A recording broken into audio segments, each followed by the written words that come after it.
Hi, my name's Katie from Clipper Marine in Swanwick, and today I'll be showing you our brand new S29, which has just been unloaded from the truck from the factory. She has got a great spec, including a Volvo Penta D4 300. She's got a massive sunbed at the back and loads of seating area in the cockpit, as you can see. She also has a wet bar with an area for the barbecue, a sink and a fridge. And as you can see, loads and loads of seating, really nice in this ice carbon upholstery. And she's got a teak floor. Down below, I'm just showing you the heads where you've got a shower and separate heads. And here is your aft cabin. So you've got loads of storage in the aft cabin, under the seat and in the storage locker to the side. And you've got plenty of room. And because she's got the style package, she's got the upgraded luxury cold foam mattresses.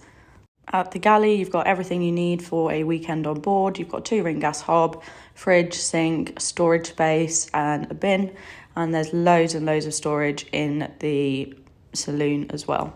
This table drops down to become an extra double berth, and here I am just showing you the storage lockers along both sides of the boat.